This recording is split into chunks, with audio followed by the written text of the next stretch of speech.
복음서에는 예수님의 공생의 사역에 대한 이런 내용들을 자세하게 기록한 것을 우리가 볼 수 있습니다. 예수님께서 가는 곳마다 많은 사람들이 예수님을 따라다닌 것을 우리가 볼 수 있죠. 또 예수님은 12 제자와 소수의 믿음의 사람들과 늘 함께한 것을 이렇게 보게 됩니다. 또 제자들 위에 또 수많은 이런 무리들, 많은 군중들이 예수님을 따라다녔고, 더 나아가서는 예수님에 대한 소식을 종교 지도자들이 이렇게 듣고 나름대로 이렇게 판단하는 이런 모습을 볼 수 있습니다. 예수님께서는 이제 그리스도로 오셔서 너무나 중요한 이런 말씀들을 이렇게 하고 있죠. 정말 하나님께서 또 구원받을 백성들에게 주시기 원하는 이런 말씀들을 이렇게 하게 됩니다. 대부분의 사람들이 그 말씀들을 잘 이해를 못하죠. 제자들 중에 보면은 간혹 이런 믿음의 고백을 이렇게 하게 됩니다. 그러나 사실 이 제자들도 생각하는 것이나 또 때로 말하는 걸 보면은 거의 이렇게 육신적이고 좀 세속적인 그런 기준을 가지고 있었고, 또 수많은 무리들은, 유대인들의 많은 무리는 더 말할 필요가 없죠. 예수님 말씀을 듣고 소수의 유대인들이 그 말씀을 깨닫게 되고, 그러나 다수의 많은 사람들은 말씀을 깨닫지도 못하고 이들이 나중에는 그 예수님을 이렇게 비난하고 비판하는 이런 모습들을 이렇게 볼 수 있습니다. 그래서 대부분의 무리들의 모든 이 기준은 세상적인 기준이고요, 또 흔히 사람들이 그냥 이런 상식적으로 생각하는 그런 정도, 그리고 영적인 부분에 대해서는 그들은 전혀 모르고 있었죠. 그런가 하면 이 백성의 지도자들은 또 이렇게 달랐습니다. 예수님 얘기만 하면 너무나 싫어했어요. 그리고 예수님에 대해서 아주 강한 거부감을 가지고 있었고, 그리고 뭔가 여러 가지 능력을 행하고 이럴 때마다 그들은 모여서 서로 의논을 합니다. 그 의논을 하면서 결론은 뭐냐? 저 예수를 우리가 없애야 된다. 그리고 사실 결국은 그들에 의해서 예수님이 십자가에 죽으신 것을 우리가 볼 수 있습니다. 우리가 하나님의 말씀을 이렇게 듣고 있습니다만, 하나님 말씀을 듣는 가운데 그냥 많은 무리처럼 별로 중요하지 않은 그런 것을 우리가 붙잡을 수가 있고요. 또 그런가 하면 정말 이 예수님께서 하신 그 말씀을 언약으로 붙잡는 그런 사람도 이렇게 있죠. 우리는 중요한 것이 예수님께서 하시는 그 말씀, 이제 그것을 우리가 붙잡아야 되겠죠. 그리고 예수님의 모든 말씀은 사실 그리스도께서 우리가 하신 말씀이고, 그 말씀은 바로 하나님의 그런 그 말씀이죠. 많은 기적과 이적을 이렇게 행했지만 오늘 본문의 이 내용은 굉장히 큰 의미가 있는 것을 우리가 볼 수 있습니다. 예수님께서 이제 어떤 병을 고쳤다 이런 정도가 아니고요, 아예 죽은 사람을 살리는 이런 말씀의 내용이 있죠. 그러면서 아주 중요한 말씀을 해요. 25절 26절에 보게 되면 예수님이 나는 부활이요 이런 얘기를 합니다. 부활은 죽은 자가 살아나는 걸 얘기하고 있죠. 또 말씀하기를 나는 생명이니 이렇게 말하고 있어요. 여기서 말한 그 생명은 뭐 죽는 그런 생명, 그게 아니죠. 여기 생명은 영원한 생명을 얘기하고 있습니다. 그러면서 중요한 그 말씀을 뒤에 하죠. 나를 믿는 자는 죽어도 살겠고, 이게 이제 부활입니다. 또 말씀하기를 무릇 살아서 나를 믿는 자는 영원히 죽지 아니하리니 이것을 내가 믿느냐. 그래서 사실 우리가 이 땅에 살지만 이 세상의 삶이 끝이 아니고요, 사실은 끝인 것 같지만 새로운 시작을 이제 하나님 나라에서 우리가 하게 되고, 또 이 땅에서도 우리가 사실 날마다 새로운 이런 삶을 살 수 있는데, 그게 어떤 거냐? 하나님 언약을 가지고 사는 바로 이제 그런 삶이죠. 복음서에서 말씀하기를 예수님께서 그리스도로 이 땅에 오시었고, 또 인류의 구원을 위해서 십자가에 죽으셨다고 말씀하고 있고, 그 죽으심이 죄와 사단과 지옥의 문제를 완전히 끝냈다. 성경은 그렇게 말하고 있죠. 또 말씀한 그대로 3일 만에 부활하신 것을 이렇게 말하고 있고, 부활하신 후에 승천에 가셨고 다시 반드시 예수님께서 이런 신령한 몸, 이런 몸을 입고서 오실 것을 말하고 있습니다. 그걸 예수님의 재림이라고 말하고 있죠. 그래서 사실 재림은 이제 지구의 종말인 것을 이미 우리는 잘 알고 있습니다. 그리고 그 이후에 모든 구원 사역을 예수 그리스도께서 이루신 이후에 사도들과 초대교회 성도들은 어떤 삶을 살았냐, 또 그들이 사람들에게 전한 말씀의 중요한 내용은 과연 무엇이었느냐. 말씀이 많이 복잡하지 않았습니다. 또 말씀이 혼란스럽지도 아니했고요. 그들 메시지는 너무나 단순했어요. 예수님은 그리스도다, 이걸 말씀했고요. 또 그리스도란 증거로 그가 말씀한 그대로 3일 만에 부활하셨다, 이렇게 말하고 있고요. 또 전한 내용 가운데 그리스도를 믿는 자에게는 하나님께서 성령을 주신다고 했다. 이게 다입니다.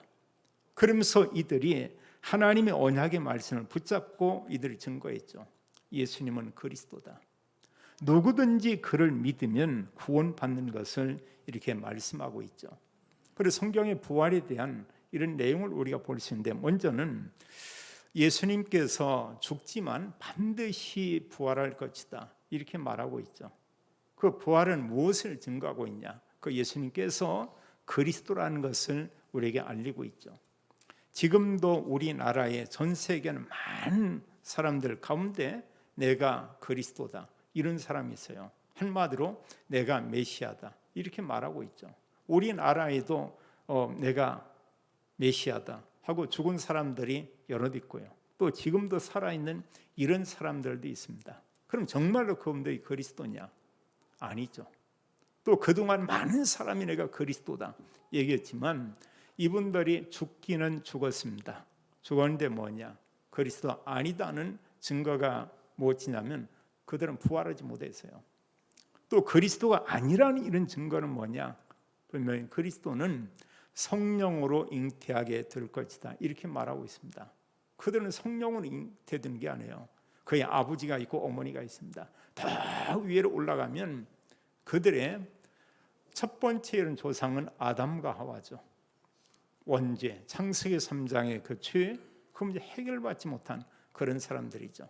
그러함에도 불구하고 자기들이 메시아다, 그리스도다, 이런 행세를 하고 또 그를 추종하고 따르는 많은 사람들이 있는 것을 우리가 볼 수 있죠. 예수님께서 공생에 사역하는 가운데 죽은 자들을 살린 내용을 세 군데에서 이렇게 말하고 있어요. 이제 회당장 야이로의 딸이 이렇게 죽었습니다. 보통 이제 회당장이나 이들은 또 종교 지도자들은 예수님에 대해서 좀 이렇게 거부감이 있었어요. 그 사람들이요. 또 여러 사람들이나 또 위에 높은 사람들의 눈치를 이렇게 주로 봤습니다.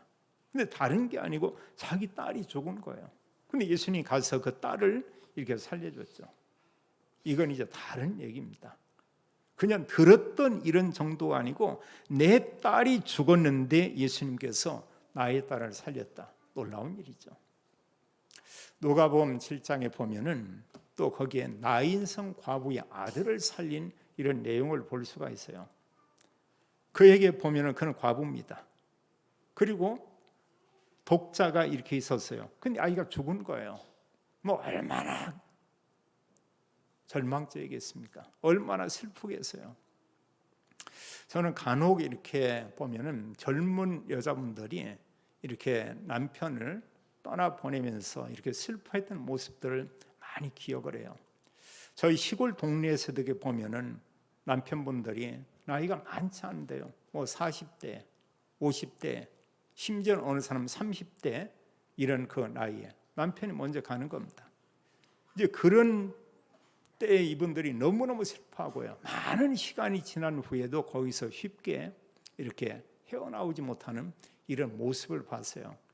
요즘 같으면 만약 남편이 돌아가셨다, 우리가 또 결혼할 수 있죠. 그러나 그 당시에는 많은 분들이 결혼하지 않고 자녀들 하나하나 둘 심지어는 5, 6 이런 아이 데리고 혼자 이렇게 사시는 겁니다. 그런 얼마나 어느 면에 참 힘들고 어려웠겠어요. 지금 이 나인성 과부는 독자인 아들이 죽었어요. 성경에 보게 되면 죽어서 이제 상여 나가는 거죠. 보통 이제 3일째 되는 날 상여 나가죠. 그런데 예수님께서 이 상여와 부딪히게 되고, 그러면서 그 나인성 과부의 아들을 이렇게 살리는 것을 볼 수 있습니다. 오늘 내용에서는 아예 보면은 예수님이 그토록 사랑하는 이런 가정이었는데 이 나사로가 병들어 죽은 겁니다. 죽은 지 나흘이 됐다고 했어요. 나흘이면 4일이 되죠. 여기 기록하기를 이미 그 보면 몸이 부패해서 냄새가 난다 이렇게 말하고 있습니다. 그런데 예수님께서 이 나사로를 살린 내용을 여기서 말하고 있죠. 이건 놀라운 겁니다. 기독교 위에는 이런 일이 있을 수가 없어요. 죽은 자들이 다시 살아난다. 그건 어디에도 없습니다.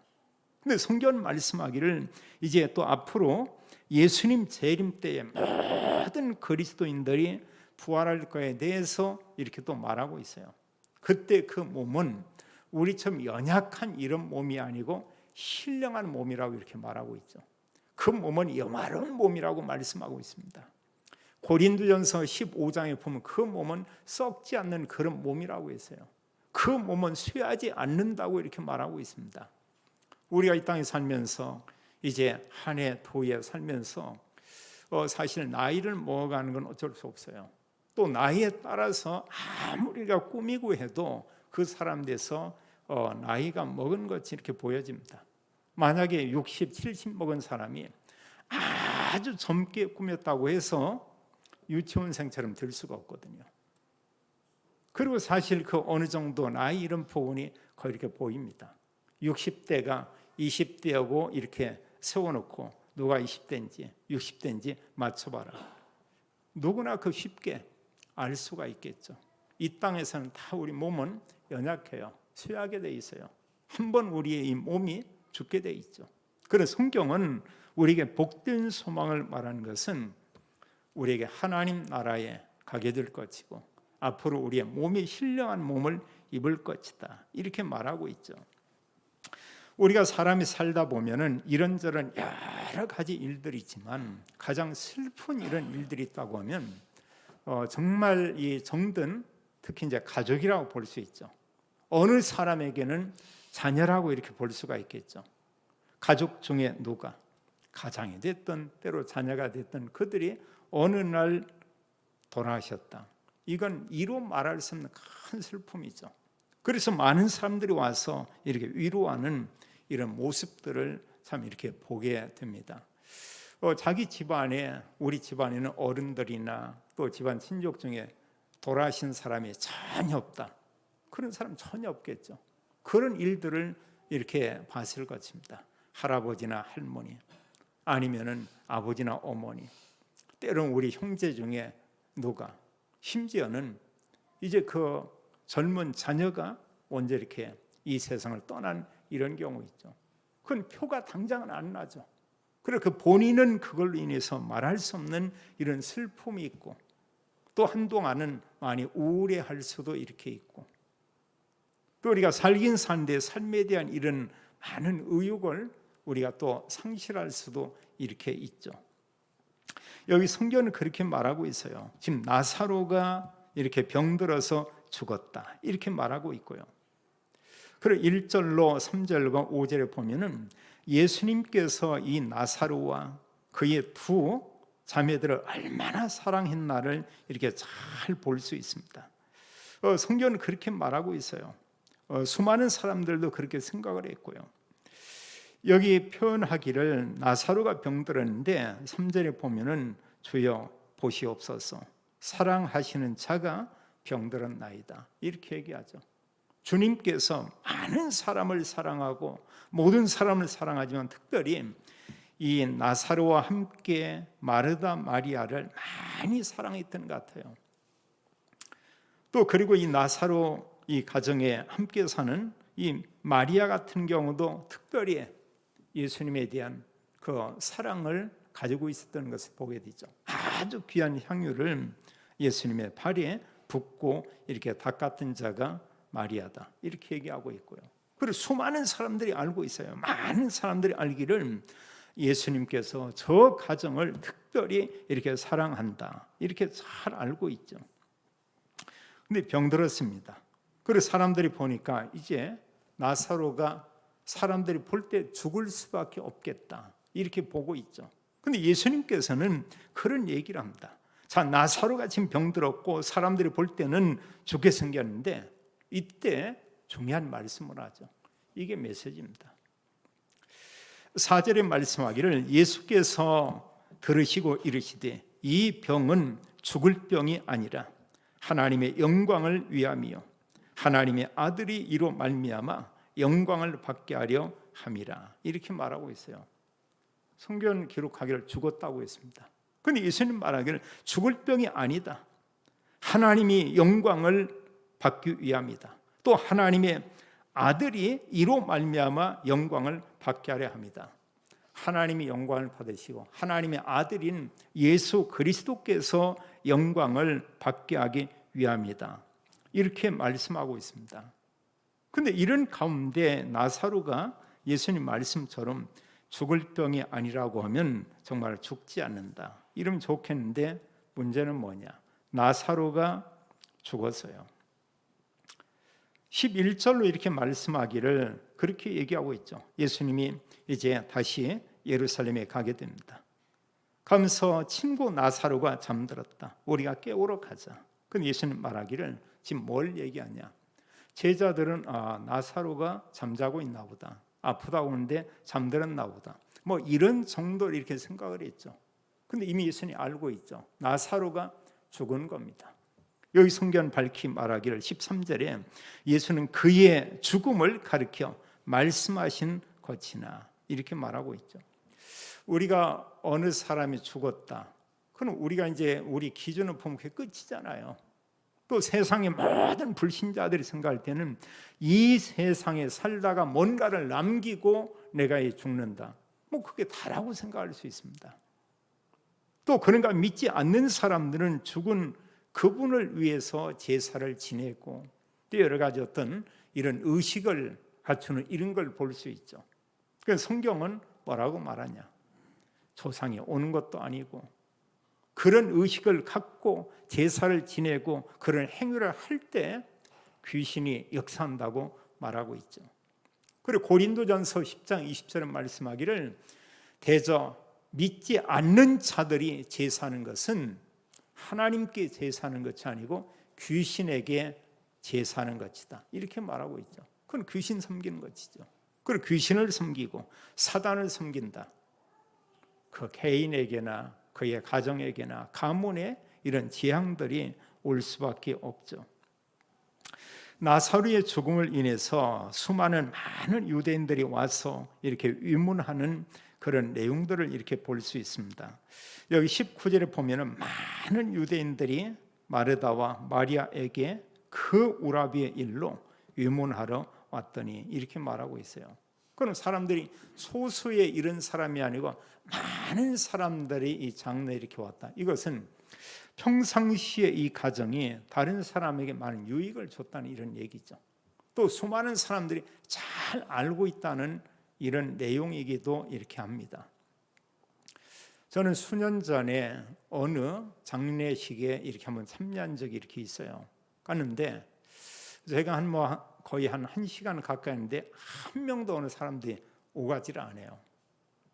근데 그분들이 미리 얘기하더라고요. 이렇게 오지만 사실 이런 그 조문하러 오는 사람들이 거의 없다고 이런 얘기를 해요. 그리고 인천에 이제 그 병원에 이렇게 갔었는데 나중에 보니까 뭐냐, 이분들이 다른 장례나 이런 데를 전혀 간 적이 없는 거예요. 아무 데도. 우리가 사실 그렇잖아요. 다른 집에 어떤 경사가 있다, 어느 애사가 있다, 누군가 갈 때 그분이 또 이렇게 오죠. 우리가 흔히 그런 부분을 품앗이라고 이렇게 얘기하기도 합니다. 근데 전혀 누구 어떤 좋은 일이 있다, 축일이 있다, 애사가 있다 하지 않은 거예요. 그러면서 왜 이렇게 없냐 했더니 별로 없고 몇 분 이렇게 오지 않을 거라고. 그래 장례도 이렇게 조촐하니 이렇게 지내게 될 거라고 그런 얘기를 해요. 그런데 이 집에 보면은 몇몇 사람들이 아니고 많은 유대인들이 와서 그를 위문하고 위로했다 이렇게 말씀하고 있죠. 여기 이제 예수님께서 이 두 자매를 이렇게 찾아오신 것입니다. 여기서 우리가 마르다가 하는 이런 말과 그 이후에 마리아가 예수님 맞이해 사는 이런 말씀들을 이렇게 볼 수가 있죠. 21절에 보면은 이 마르다가 예수님을 이렇게 만나서 그런 얘기를 합니다. 주께서 여기 계셨더라면 내 오라머니가 죽지 아니하였겠나이다. 그 정말로 맞죠. 예수님이 나사로 집에 함께 살고 이랬다면 병들었다 아프다 예수님께서 기도하면 나았겠죠.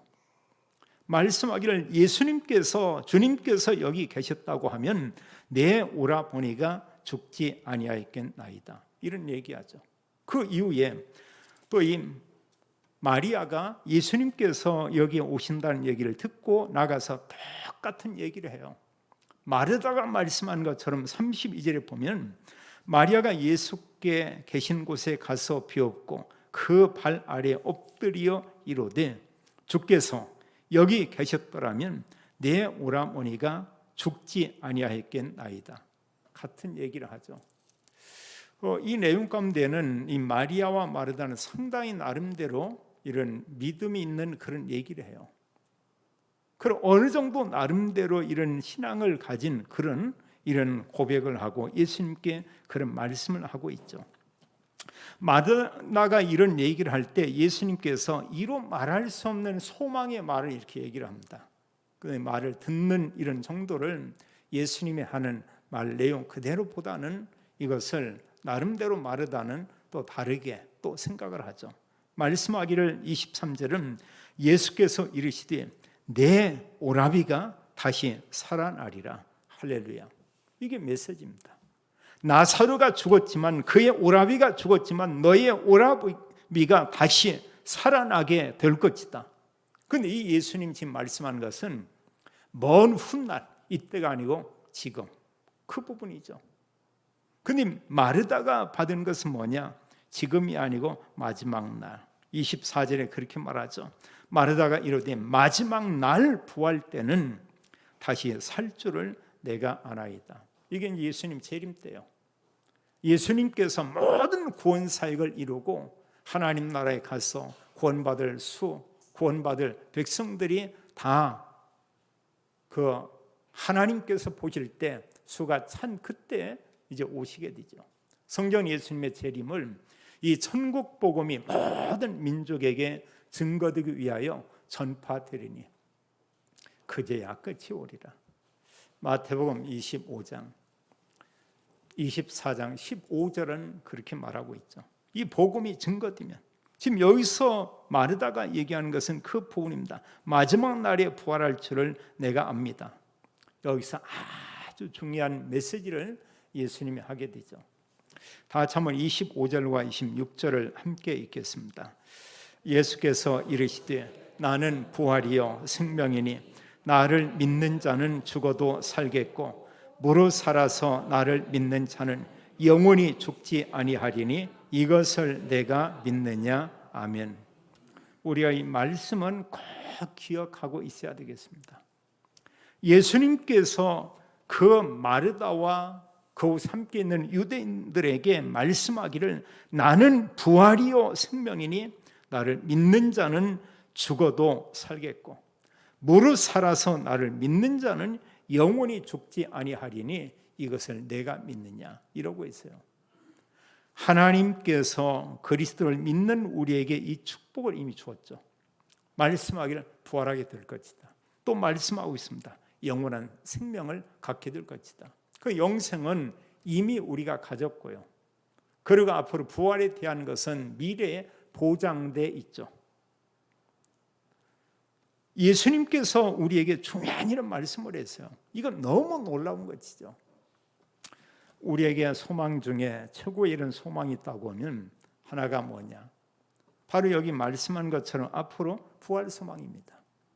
이 땅에 살다가 이 세상을 떠나지만 이 연약한 몸이 아니고 신령한 몸을 갖게 되고 앞으로 우리가 부활하게 된다. 또 믿는 성도에게 큰 소망이 있다고 하면 그게 뭐냐? 이 세상이 끝이 아니고 이 땅은 나그네 길이고 하나님 나라 천국 가서 영원히 산다. 얼마나 놀라운 일이에요. 거기서는 돈 걱정 필요 없죠. 건강을 위해서 이런 보험을 들 이유도 전혀 없죠. 말 그대로 영원히 살죠. 또 하나 이로 말할 수 없는 큰 소망이 뭐냐? 하나님 나라에 가서 구원받은 백성, 특히 우리 친족에나 이런 분이 계신다면 만나서 우리가 영원히 산다.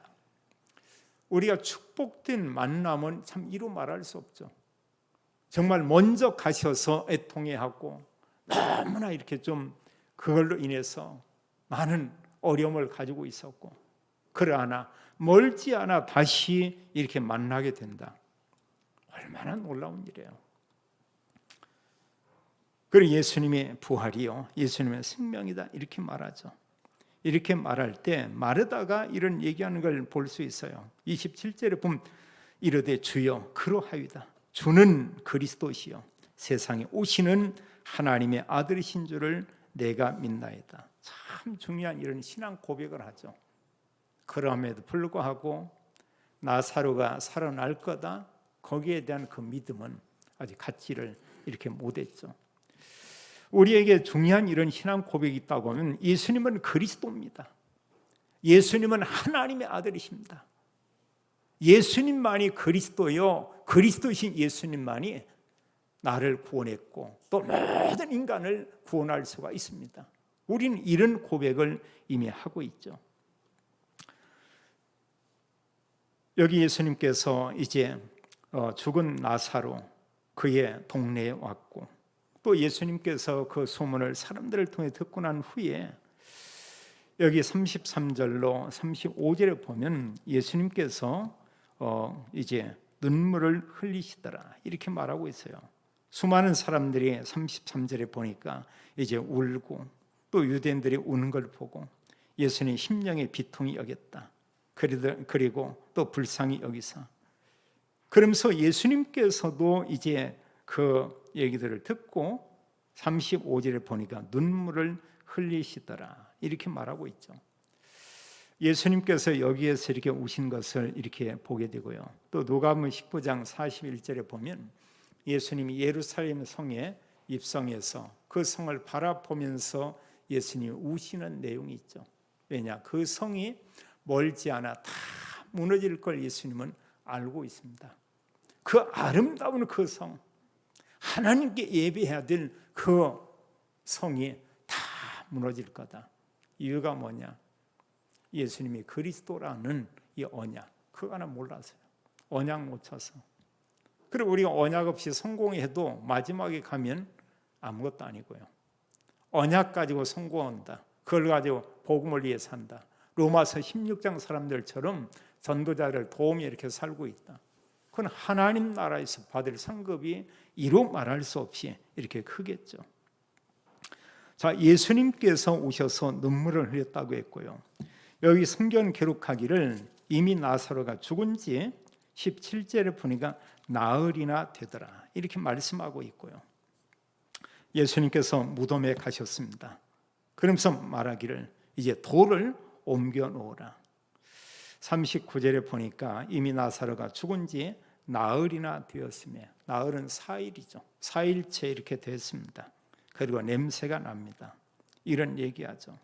이때 중요한 말씀을 해요. 40절에 보면 예수께서 이르시되 내 말이 내가 믿으면 하나님의 영광을 보리라 하지 아니하였느냐. 내 말이 내가 믿으면, 네가 정말로 믿으면 하나님의 영광을 보리라. 3절에서는 그가 죽을 병이 아니다. 하나님의 영광을 위해서, 그의 아들의 영광이 나타나기 위해서 그런 일이 있은 것이다 이렇게 말하고 있죠. 그리고 예수님께서 이제 돌을 옮겨 놓으신 후에 이제 눈을 들어서 하나님께 간절히 기도하죠. 아버지여, 내 말을 들으신 것을 감사하나이다. 내 말을 들으실 것을 감사합니다 이러지 않고요, 내 말을 들으신 것을 감사나이다 이렇게 말씀하면서 거기에 많은 무리들이 이렇게 좀 둘러서 있죠. 그러면서 그런 가운데 그 많은 무리들에게 대해서 아버지께서 나를 보내신 것을 그들로 믿게 하려 함이니이다. 자, 그동안 여러 기적을 행했지만 믿는 자가 있고 비난하는 사람이 있었습니다. 그럴 때마다 지도자들은 어떻게 하면 저 예수를 우리가 없애야 하냐 이런 생각을 했죠. 그런데 예수님 말씀하기를 이 일로 인해서 많은 사람들이 믿게 하려 합니다 이런 얘기하죠. 뭘 믿게 한다는 거냐? 예수님께서 그리스도로 오신 것을 이 사람들에게 믿게 하기 위함입니다 이런 말을 하죠. 그러면서 예수님께서 큰 소리로 외치기를 나사로야 나오라 이렇게 외치죠. 그 무덤을 향해 말하기를 나사로야 이제 나오라 이렇게 말합니다. 나사로가 분명히 죽은 지 나흘 됐다고 했어요. 수죽을 배로 동인 채로 얼굴을 수건으로 쌌다 이러고 있습니다. 그가 걸어서 나오는 것입니다. 그들에게 말하기를 풀어놓아 다니게 하라 하시니라 이렇게 말하고 있죠. 자, 우리가 그리스도를 믿음으로 하나님의 자녀가 됐다 이로 말할 수가 없죠. 하나님께서는 믿는 자들에게 어떤 소망을 줬냐? 믿는 우리가 하나님 자녀 되겠습니다. 그래서 그리스도인에게 큰 우리의 또 하나의 이런 소망이 있다고 하면은 이 땅에서는 우리에게 하나님은 모든 사람 살리는 복된 소망을 줬고요. 그런가 하면 우리가 또 이 땅에 살고 있지만 앞으로 하나님 나라 천국에 영원히 사는 소망, 또 앞으로 우리의 몸이 신령한 몸을 입고 부활할 이런 소망, 또 우리의 믿음의 모든 가족 보고픈 그 모든 사람을 다시 만나서 영원히 살게 되는 이런 소망을 우리에게 주었다. 놀라운 일이죠. 제가 조문하러 가면 꼭 얘기한 부분이 세 가지 부분을 잠깐 이렇게 얘기를 합니다. 조문하고 먼저 가신 그분 아버님께서 하나님 나라 천국에 가셨습니다. 멀지 않아 다시 만납니다. 또 그런가 하면 돌아가셨지만 멀지 않아 다시 부활할 몸을 입게 됩니다.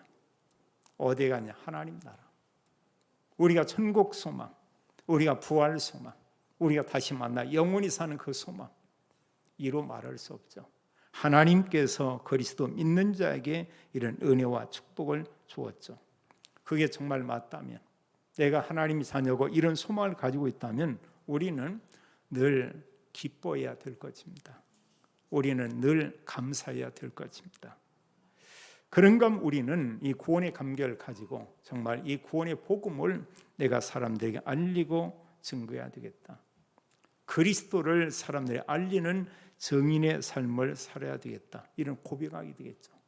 예수님만이 그리스도라는 사실을 알리고 증거하고 이 부활 소망, 천국 소망, 다시 만나 영원히 사는 이 소망 가지고 우리가 이 땅에 사는 평생 동안 전도자의 삶, 증인의 삶을 살게 되기를 예수님의 이름으로 축원합니다. 아버지 하나님, 참으로 감사합니다. 우리에게 그리스도를 믿는 믿음을 주었고, 또 우리에게 하나님 자녀들의 신분과 권세를 주었고, 또 우리에게 하나님 나라 천국과 또 부활과 또 천국에서 영원히 사는 또 모든 사람을 다시 만나는 이런 복된 소망 주심을 인하여 감사합니다. 이런 구원의 복음을 가지고 그리스도 언약을 가지고 우리가 이 땅에 사는 동안 모든 사람에게 예수님만 그리스도인 사실을 증거하고 또 그들에게 이 복음만을 말하는 전도자의 삶을 살도록 모든 성도님들과 모든 믿음의 가정들을 하나님이 축복해 주옵소서. 주 예수 그리스도 이름으로 기도하옵나이다. 아멘.